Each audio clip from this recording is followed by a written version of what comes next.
live on, we're live now on Facebook.com/Sudbury News, YouTube.com/Sudbury News. Again, make sure to like, share, subscribe, follow, and mainly comment.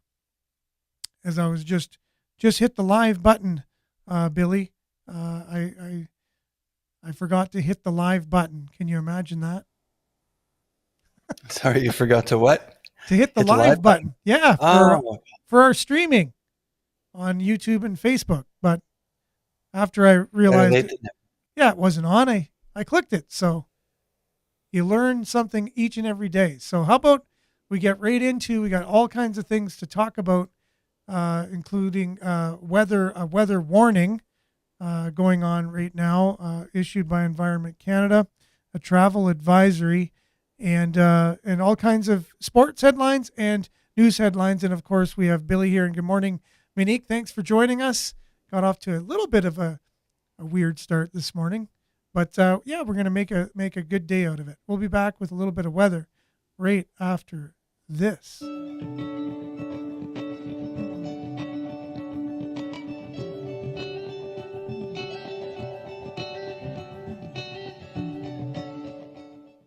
And Sudbury Weather brought to you by sudburyweather.ca. All things Sudbury Weather, visit sudburyweather.ca. Currently, it's minus 13 degrees, but it feels like minus 22 out there. Very messy. There is a warning here. Alerts for Greater Sudbury and vicinity. And it's a weather advisory. And there's a weather travel advisory in effect, and I definitely know why there is. Having had to travel quite some distance this morning, the roads are very treacherous in pockets, depending on, the weather isn't steady all the way from Sudbury across the North Shore. There's just times where it's bad in different places at different times. And so just know if you are traveling and it's really bad, it will pass and you'll get pockets of clearing where it was bad a few moments ago. So the roads aren't the greatest, but the travel advisory says an Alberta Clipper, I love the names they come up with here, an Alberta Clipper continues to produce snow, which may be heavy at times. Snow will taper off this afternoon. Be prepared to adjust your driving with changing road conditions. If visibility is reduced while driving, turn on your lights and maintain a safe following distance. Visibility may be suddenly reduced at times in heavy snow, and I can attest to that. It definitely is and was. For road conditions and other travel information, you can, from the Minister of Transportation, you can visit www.ontario.ca/511 or on twitter.com/511Ontario, or you can call 511. So they have very many ways of getting in touch with them for up-to-date weather. And speaking of that, today again, snow ending late this afternoon, then mainly cloudy, local blowing snow, local amount, they're predicting 5 to 10 centimeters. Wind will be gusting up to 50 kilometers late this morning, high of -6 later in the day. Wind chill, -23 this morning and -15 this afternoon. Tonight, clearing this evening, wind will be a moderate 20 kilometers coming from the northwest. The low tonight, -18. The wind chill, -15 this evening and -24 overnight. Wednesday, mainly sunny. The high will be -10, wind chill -25 in the morning, -18 in the afternoon. So a cold day tomorrow. However, it will be mainly sunny, apparently. High of -10. Thursday, periods of snow again. High of -15. Friday, sunny, high of -13. Saturday, chances of precipitation, flurries, 60%. High of -8. Sunday, chance of flurries, 60%. High of -2. And the same for Monday, 30% chance of flurries, though. High of -5. That's your Sudbury Weather, brought to you by sudburyweather.ca. We'll be back with a little bit of sports right after this.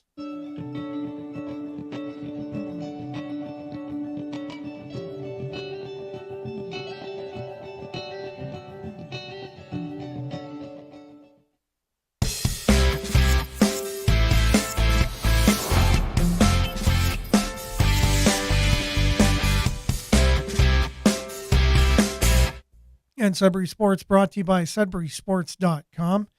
Randy Pascal is that Sudbury Sports guy, and SudburySports.com is his website. Sudbury Fishing Derby celebrates a decade of supporting families with cancer. So close to 200 people bundled up to enjoy the sunshine and fishing on Family Day in Sudbury, all in support of a good cause. And also, a great time out yesterday. Sudbury 5 welcomed families to Center Court, and fans took advantage of the Family Day long weekend to take in a Sudbury 5 match on Monday. The organization hosted a basketball camp that included training on the home court as well as tickets to the game. For more on that, you can see our story that we shared from CTV on our Facebook page there. The Sudbury 5 did win that game, 107-99 to add to their 4-game win streak, and now they're a 5-game win streak. So the 5 have a 5-game win streak. They swept the Newfoundland Rogue, 1 game at home. I believe it was on Thursday, and then during the weekend they had 3 games over there, and then swept them. So they won 4 in a row against the same team, and then beat the Kitchener-Waterloo Titans yesterday, 107-99. And that game, anything exciting that you wanted to report on, Billy, in that game in particular?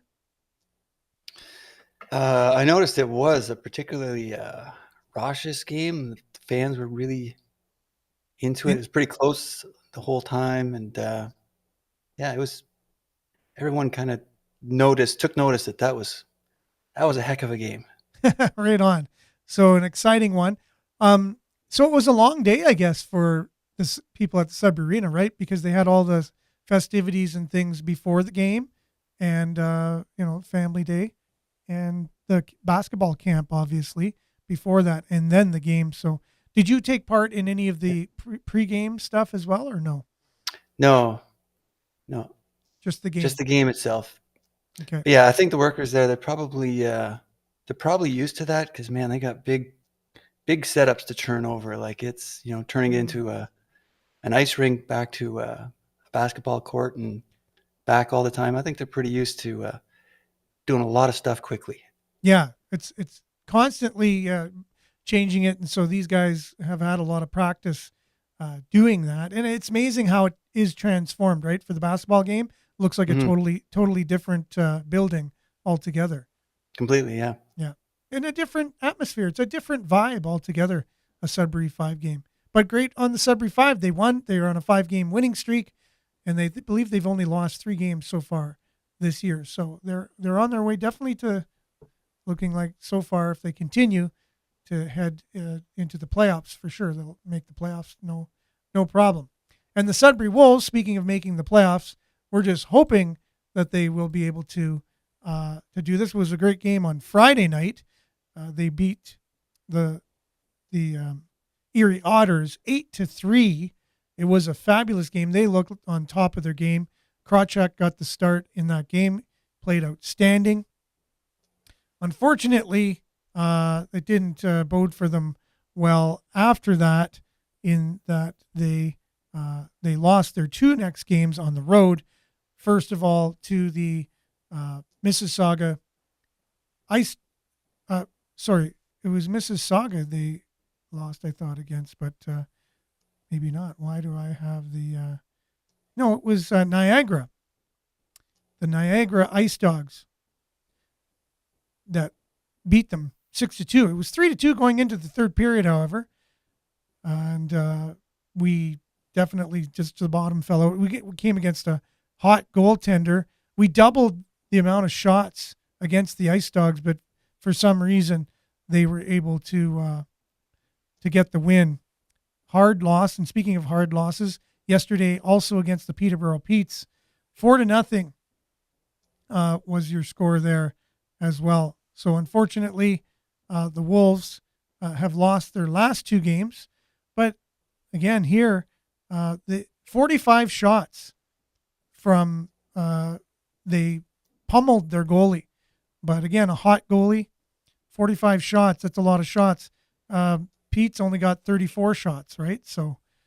And so it just goes to show you the Sudbury Wolves, they're doing everything they can.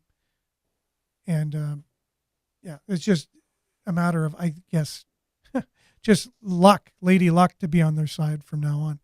Now, Sudbury Spartans, we had a story about them last week, and here we go. They have started their so Sudbury Spartans are pleased to announce they'll be adding a third under 18 team for the upcoming 2023 season. The Spartans will also continue to run with the under 16 men's programs alongside the additional team. The addition of an under 18 team is a natural progression for Spartans football. President Gord Goddard said, "We have over 50% of our under 16 professional championship from graduating who are looking to continue their football careers. In addition, we also have a number of senior high school football players looking to play provincial level summer football. So it only makes sense to add the additional team for the upcoming season." So there you go, a third Sudbury Spartans football team, just to make the progression from under 16, under 18, over 18. So there's a seamless progression for the players to go through the football organization. That is your Sudbury Sports, brought to you by that Sudbury Sports guy, Randy Pascal, and his website, SudburySports.com. For all things Sudbury Sports, visit SudburySports.com. We'll be back right after this.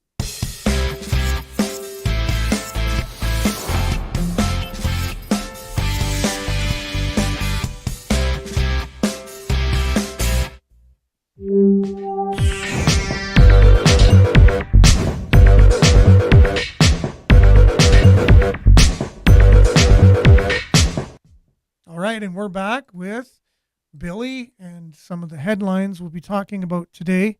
And I just want to give some shout outs before we get going too much. Good morning, Judy. Thanks for being with us. And yes, good morning, Monique. She came on just before we did the weather. Good morning, David. Definitely stay safe today. There's a lot of ice underneath that snow. It's going to be very slippery and treacherous. Good morning, Randy. Thank you for being with us. And good morning, Diane. Bon matin. This is Sudbury News Talk. You're listening to us live on CKLU 96.7 FM. The views on this show, Billy's, my own, and anyone who's commenting are our views and our views only. They do not necessarily reflect those of Laurentian University or that of CKLU. Have you had a chance to look at any of the headlines today, Billy, at all? Yeah, I flipped through. Do you have any favorites? We're just going to start from the top just because. And yeah, we'll see which ones are going to grab our attention a little bit more. But we talked about this last week with the photo radar. They're expanding that program. They have currently six locations where they have the stationary photo radar on the right on the lights. Yeah. Oh, okay. But now they're going to get some mobile units, and they're going to move them around. Every 3 months, they're going to put them on a different intersection. And okay. So what are your thoughts about that?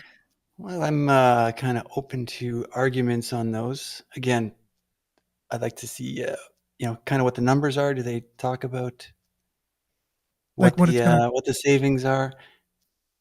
Yeah, I don't think there's savings in particular. There's just revenue that's generated. Yeah. It's the cost of the cameras and to maintain them, which is very minimal. But other than that, it's just, you're just going to automatically nab people that are breaking the law, I guess, is what it comes down to. Yeah, right? It's one of those things. I'm nervous about moving in that direction. At the same time, I can see if there's problem spots, it might be a handy tool for that, but yeah, I don't know. What's your thoughts? No, I think same thing. I know there were a few people that are on the show last week saying, yeah, you shouldn't break the law. So you should be, don't worry if you're putting cameras everywhere, you shouldn't be breaking the law. Then we talked about China and how they have Yeah. cameras everywhere, and they have their point system, that basically everyone's tracked 24 hours a day, and any little thing you do is caught on camera, and they even notice the good things you do. So it's not things you aren't doing that you're punished for.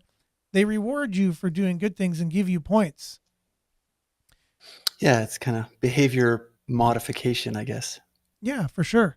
And so one could argue that this is a step in that direction, and the the if we're not cautious, it could end up in a world like that. But as the chair of my program when I was in university said, when I mentioned that this is pretty dangerous, that China has the most cameras in the world per capita, and you you know it's just dangerous that they're tracking everything. She said, "Oh, no, no, no, that's the model. It's the way it should be."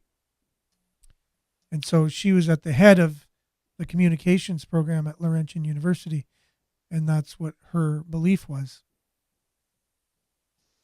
Yeah, it seems like history's full of examples where this could go awry. But Yep. But for now, they're going to be bringing in all kinds of money. So this particular story in the Sudbury Star, someone wrote a letter saying taxes are too high already, right? The average $230,000 home is going to pay $150 more. They just finished the budget last week. They finalized everything. The average house, but the average house in Sudbury is more than 500,000. So that means $300 per person is what it's going to be, or per household. The taxes are going to be raised. So now the people at City Hall will roll out photo radar so they can gouge 20,000 drivers a year of $55 per ticket to also increase revenue. So they raise taxes, but they're also incorporating this that's going to bring them in, millions of dollars per year. yeah, I don't know about that. This could be past it. I wonder if with the pushback that's going to happen on the taxes, it feels like people get involved enough if you might have a little bit more of a direct democracy model. Yeah, I like Where that people idea can too. kind of like a little breakdown of what you're paying for, how much it costs, and Yeah, to me that would be a good application of like AI, is to like really use it to figure out, you could really get a pretty accurate breakdown, and maybe check off some of the things and kind of vote for what you pay for and see exactly what it's going to cost for that and if it's worth it. definitely true for sure. Like more variety and more customization based on our own tax dollars of what we feel.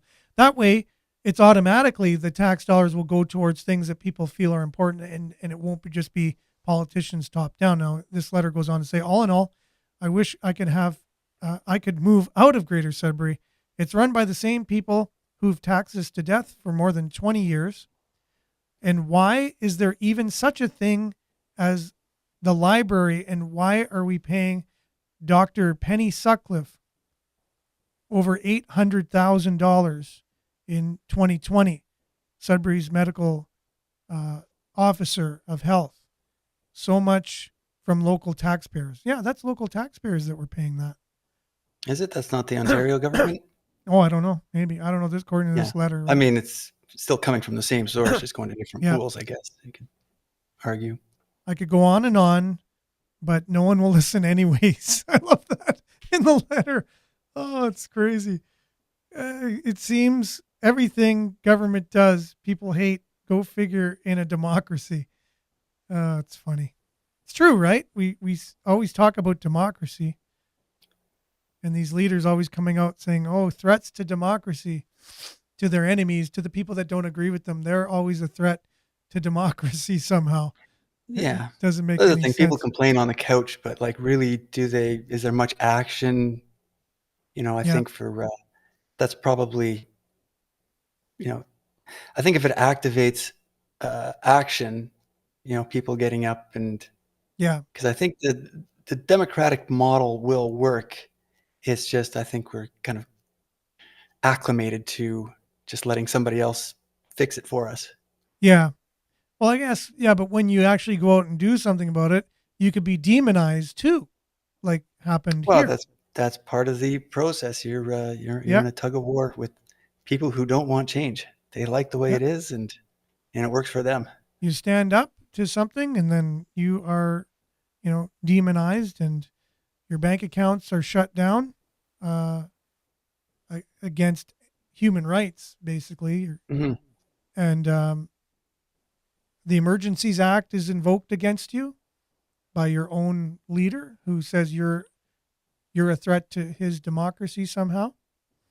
So that goes right into our next story here about the report that was released um, recently on the Emergencies Act, whether it was proper or not, I guess you can say. Ontario abandoned Ottawa in Freedom Convoy protests is the main thing from the report. So they were blaming Doug Ford for it. Emergencies Act report released February 17th finds Ontario failed to become fully engaged in Ottawa with Ottawa and the federal government during the so-called Freedom Convoy. See, again, here I just have to point out the words of the press here. It was called the Freedom Convoy, but they put so-called. So if you wrote a story and you said, today from the throne, the so-called prime minister had a speech where he said this, like what would that say? The so-called prime minister.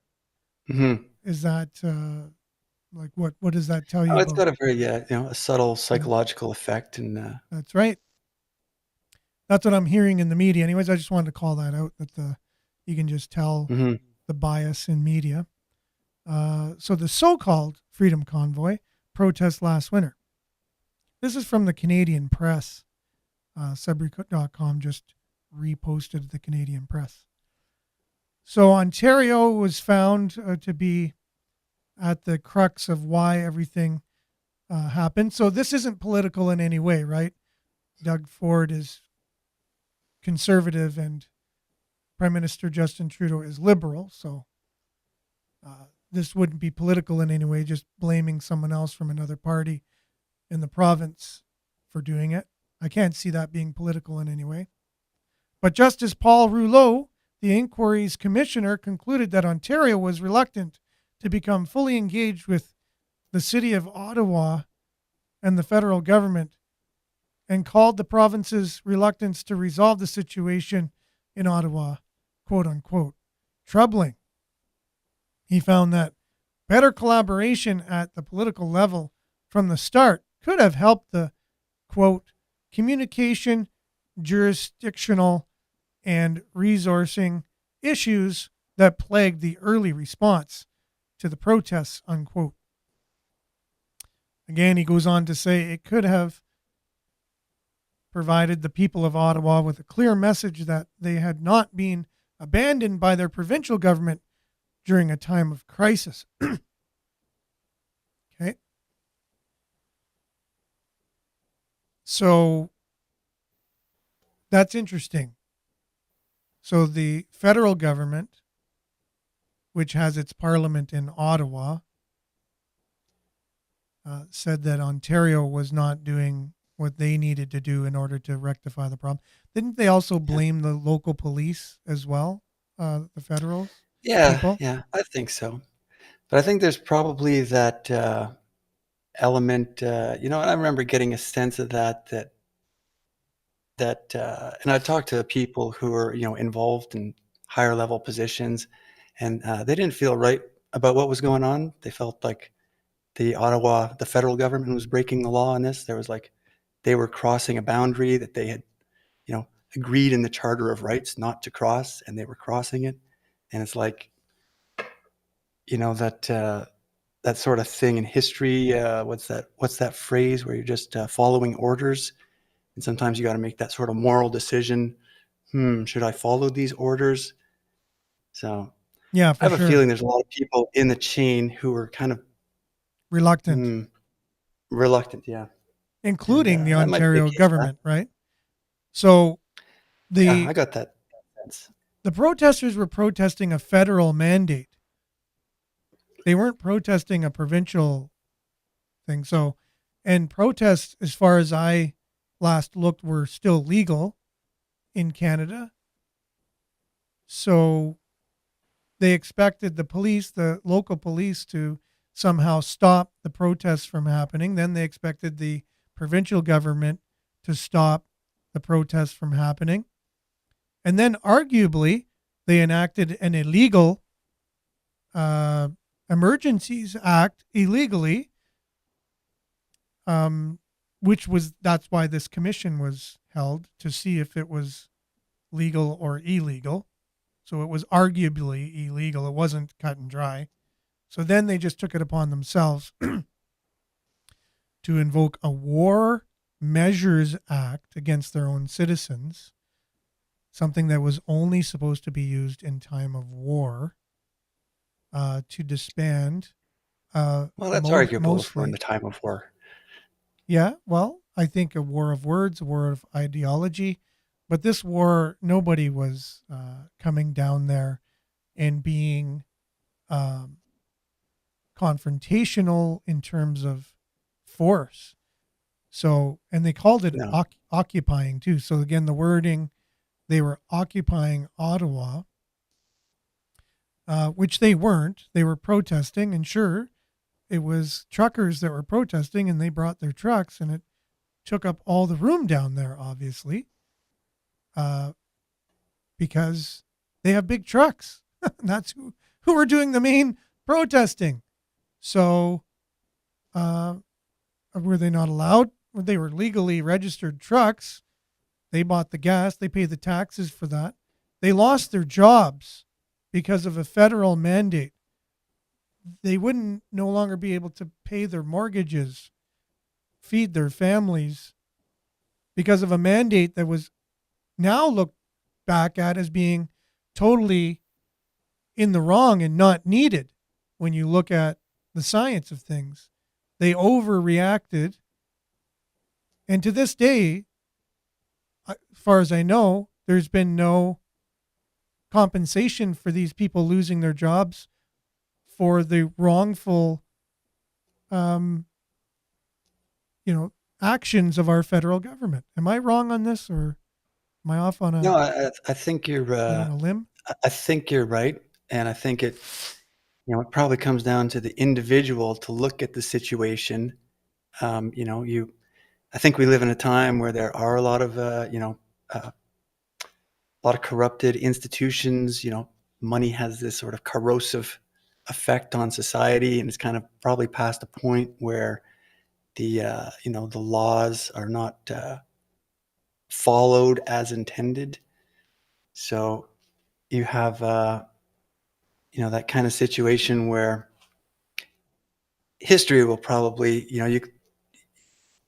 what's that thing about the history where one person's freedom fighter is another's terrorist kind of thing. It all depends on sort of what side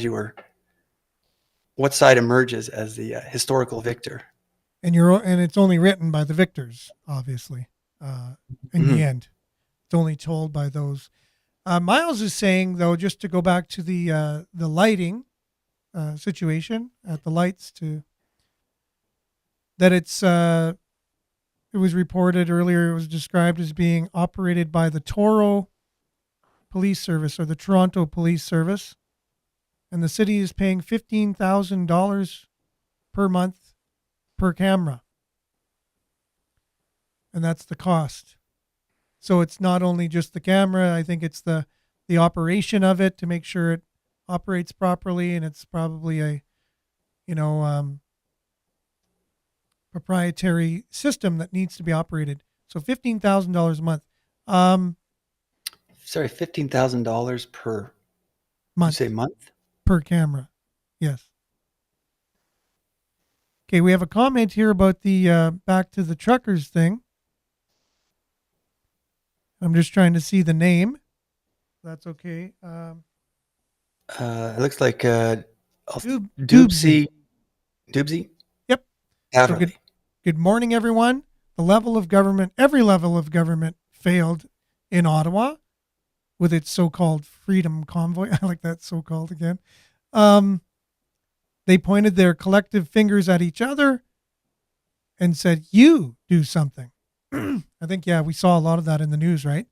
We saw a lot of the federal government, provincial, and the municipalities in Ottawa and the police there all saying, I don't know what to do. I don't know what to do."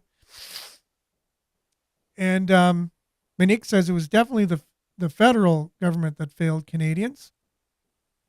And Miles says, like I said on Friday, the commission just slapped the Fed's hands, and they said the act was needed at the time, but preventable.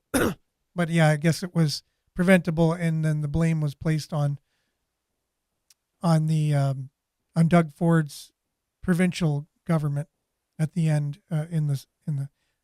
so it was a scathing report against Doug Ford, but it was nothing towards the prime minister, because it could have been prevented, but not prevented by the prime minister. Not prevented by a prime minister. All he had to do was go down and talk to the people like he does with every other protest. He even joins some of the protests sometimes that are going on. But here he demonized them, said they are only a small fringe group. That's why I laughed today, because they go, on the anniversary of the so-called Freedom Convoy, there's a much smaller group of people in Ottawa. They love accentuating small, insignificant all the time. Well, is that saying then the first Freedom Convoy was very large, which they never mentioned in the first place? It was always a small fringe group of Canadians that held unacceptable views, saying that, they should have lost their jobs just because the government decided that they were going to force everybody to receive a questionable experimental medicine, that that was an unacceptable view. And they were a small fringe group. And then you see, if you looked on people's Facebook pages or YouTube channels, you saw endless cars and trucks and people and transfer, endless, when you had those drones going over it. But then CTV News would only show a little small pocket of people all the time. And you can tell, definitely, they didn't want the optics to show that there were a large group of people that were for the particular causes that these people were against with the federal government's decision to crack down in a way that now time has shown did not need that. We were one of the most forceful countries in the world the way we handled it. And is our death toll any less than any other country that had lesser forceful solutions? They didn't lose their jobs in other countries where they didn't, and they don't have a death toll any higher than ours. So it did nothing. So where's the compensation to these people who lost their jobs now? And did they have a right to be upset? And they were so upset by losing their jobs, they went down there and they just stood in the street and made bouncy castles and lit fires. If I lost my job because of something someone else did, would I be as peaceful? If Justin Trudeau, had the same thing happen to him and lost all control and someone else made him do something, which I think he'd have a really hard time with, just judging by his demeanor and the way he acts. He was so afraid of these peaceful protesters that he had to invoke an emergency act that was meant only for times of war, when these were not war-like people, physically violent in terms of violence. War is violent. And so these people were not violent. And shame on the media for their coverage of it. It wasn't unbiased. It was very biased. but rightfully so. They get their money from the federal government. They get billions and billions and billions of dollars from the federal government to report the news. So what does that tell you right there? How unbiased can you be when you're being paid billions of dollars by the very people you're supposed to be unbiased to while you're reporting, right? Doesn't that just Yeah. tell you right there? And Oh, should for that be sure. allowed? Should that be allowed? The federal government paying billions of dollars to our news organizations. Well, you can definitely see the dangers of that. But I remember that being a pretty big moment in, like a shift in a lot of the circles that I saw was the coverage.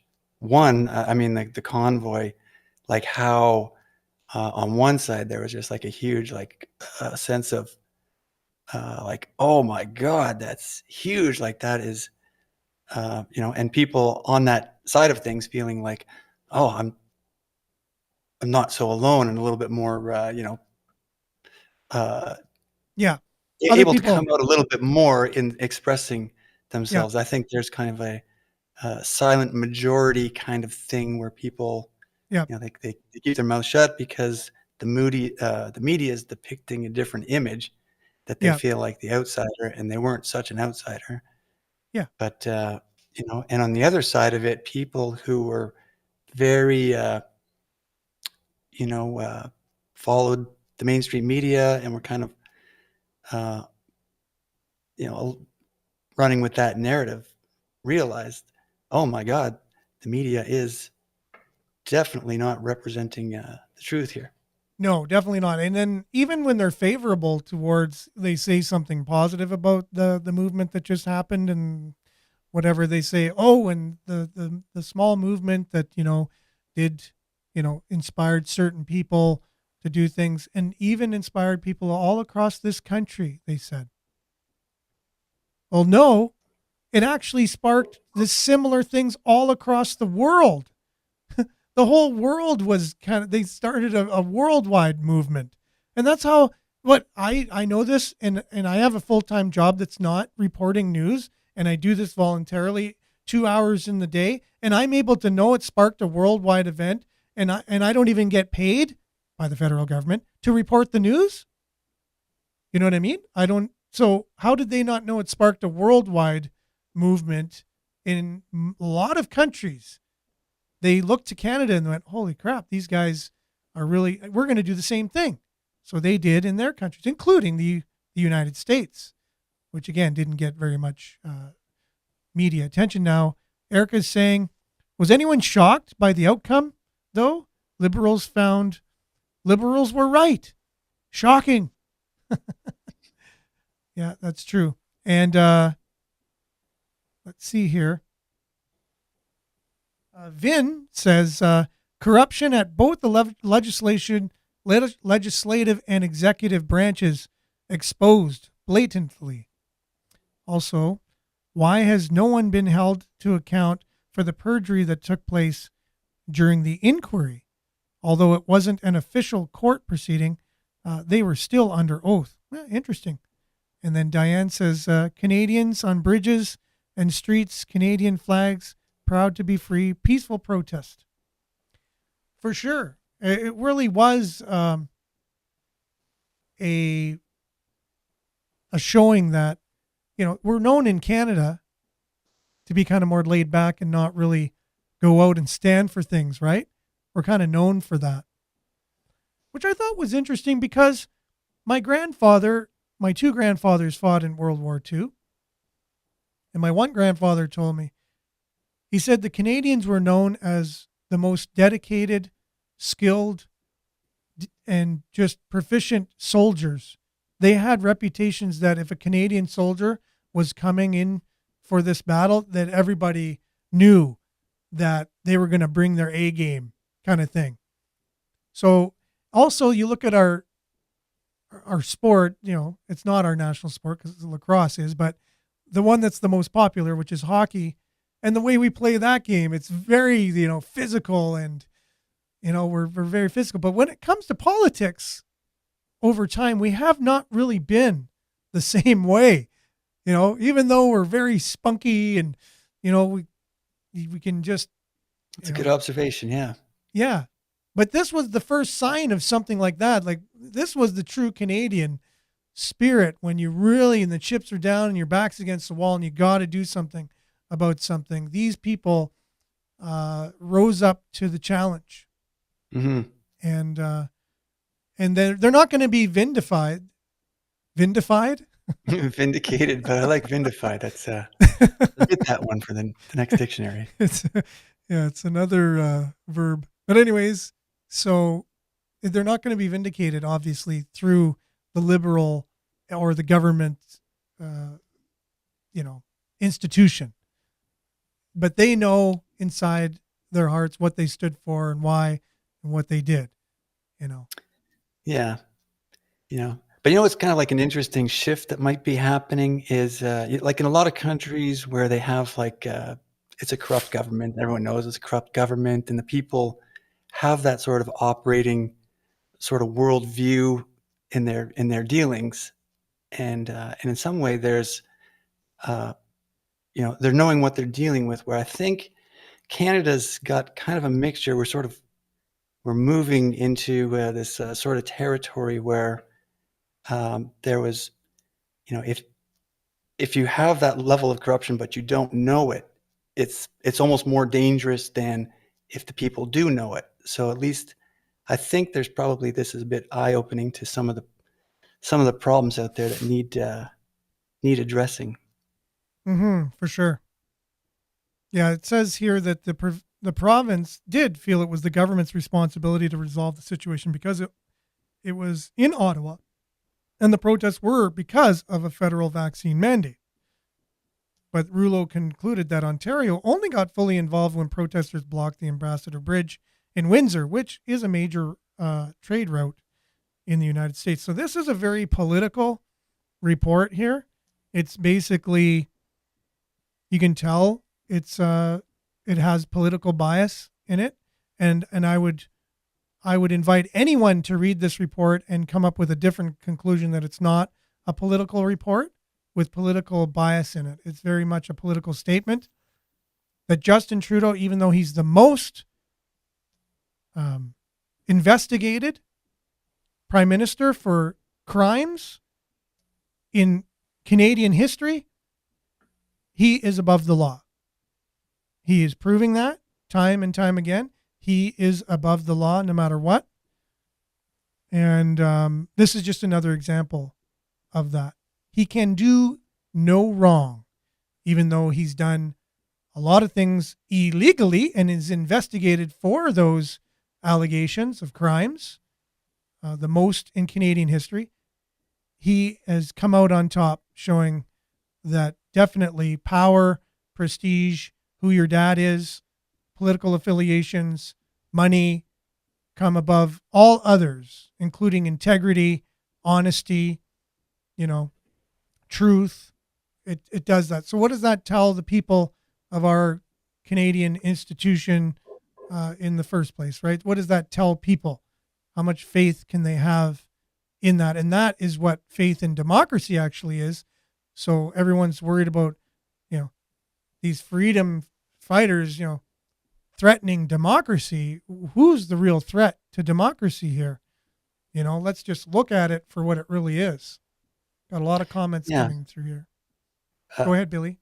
and I sometimes wonder too, and a lot of people mention this, like what, in say 3 to 5 years, because we're definitely seem to be moving towards that Chinese model, which is, slowly eroding away the freedoms, systematically, but small enough increments at a time that there's no one big jolt to like wake the people up. But, if it had gone for another, say, 5, 10, even like 3 years, and this had happened, if we'd be in a very different world right now, where everything would be just lockdown, mandate, Yeah. 15-minute cities, But that is so coming. I can. That's still the plan, right? It's still the federal government's plan. Well, that's what I mean. Like, I say there's maybe a little bit of a war going on, breaking out into the surface to some degree. Yeah. But Well, you don't I want to think, use those words because the Emergencies Act can be invoked again if you say we're in a yeah, war. Then they'll yeah, quote you. They'll say, Billy said he was in a war, so we had to invoke the Emergencies Act against him and put him in jail. that's a good point. Yeah. Right? Yeah, So yeah. it's definitely a difference of opinion, strong difference of opinion in which way this country and world should be managed. There's no doubt about it. Uh, I was thinking, the whole climate crisis that we're in is going to be the new reason for the lockdowns because we've already gone through lockdowns, so everyone knows how to implement them. We all know who's going to fall into lockstep with them, who's going to just follow orders. Sound familiar? And regardless of whether it's ethical or not, due to a crisis that the majority of people are just buying into, whether they have any real knowledge of it or not, it's just going to be the masses are going to be controlled by the few, which has, looks like, again, that Chinese model. But Mhm. just want to get to some of our comments here and then we'll be right back. So it's not over, Monique says. No, it's not over. It's still going on. And vindication has come in trickle manner in the last 365 days. The science we all stood in Ottawa to expose to be true has slowly come to fruition by mainstream media, not all at once, but little by little. The mandates were clearly political science, not were clearly political science, not Pfizer's own testing. That is true. So Mhm. Erica says, I can't understand how anyone can still support him in all honesty. Ostriches with their heads deep in the sand. That is correct. And good morning, Denise. Thanks for being with us. And Diane says, Camp Hope, Manitoba. Peaceful Canadians reunite. Yeah, that was just recent, right? Just over the last couple of days. Miles says it was reported the other day that another Liberal MP was found to be guilty from the Liberal Ethics Committee of paying of grants to a media outlet for licensing. Oh, interesting. Am I surprised? Tracy says, good morning. The police had the Ambassador Bridge blocked off fast and didn't invoke clearing measures until a planned Antifa group showed closer to the entrance. I recently relocated to Sudbury from the Windsor area. Oh, interesting, Tracy. Thanks for that clarification. Yeah, Antifa is known to be a very violent type group that uses those tactics in order to get a point across, mainly left, kind of leaning far left agenda points or whatever. So that's why they closed off the bridge. I was not in the protest, but was in the area a few times. It was it is what it is. Unfortunate for sure. And then Brooke Jackson's court case, March 1st, in her prior court proceeding, Pfizer's defense to fraud accusations was it was required by the government to commit fraud. Please look into Brooke Jackson on Facebook search. Oh, thank you for that. Vin, much appreciated. Brooke Jackson, if anyone's interested to look deeper into some of these issues. Exactly, Miles, it's not over. Okay, so yes, Billy, you were saying, but then I came in and wanted to read some of those comments. What was I saying? I'm not too sure. That's funny. Okay, but anyway, we'll talk more about this in days to come because I definitely want to read that report all the way through because it needs to be kind of looked at in more detail. Something that's huge here in Sudbury, the jury selection begins for the Stephen Wright trial here in town. Have you looked into this at all, Billy? I remember hearing some of the stuff. It was kind of interesting. Some of the DNA. There's like a DNA connection, and I'm not too sure. I'm probably just going to be speculating here, so Yeah. I don't want to be wrong on it. But they sort of had some sort of cross-referencing of DNA, like Yep. Yeah, they have. maybe like a 23andMe test or something like that, and it matched Yep. one of those kind of things. It's a very new type of DNA technology to be able to find people they went through. The jury selection begins Tuesday for perhaps the most anticipated murder trial in Sudbury's history. Robert Stephen Wright is accused of the brutal murder of Renee Sweeney, January 27th, 1998. A man walked into an adult video store on Paris Street where she was working and stabbed her to death. Sweeney was only 23 years old, and she was a Laurentian University music student who wanted to become a music teacher. At the time of Sweeney's murder, Wright was 18 and a student of Lockerbie Composite School, located not too far from the adult video store.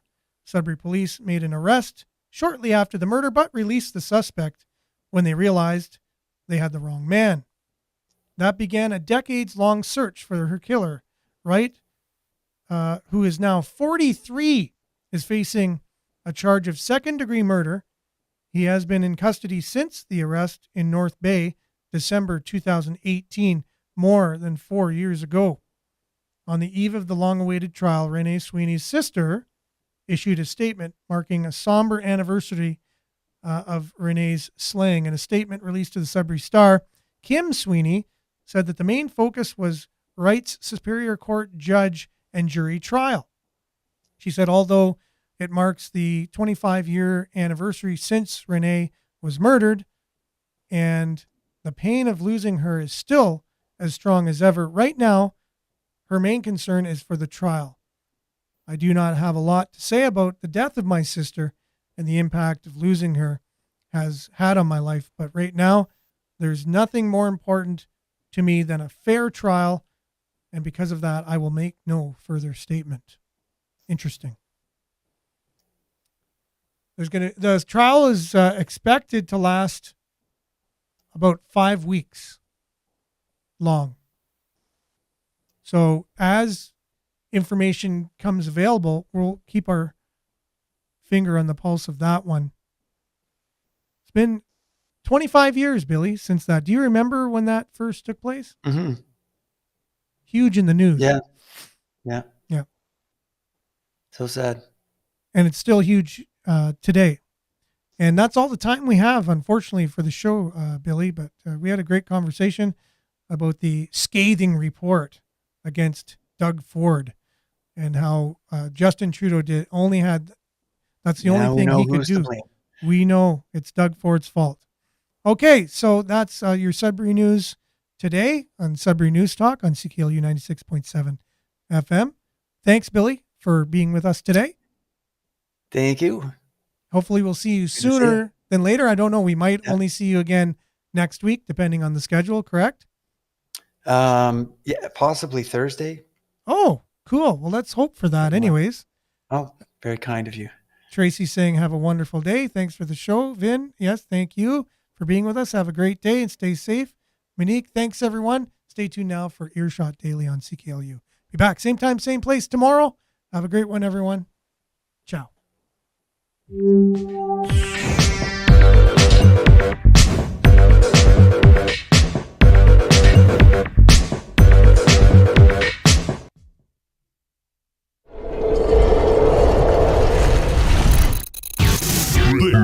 This is Sudbury News Talk on the morning shift.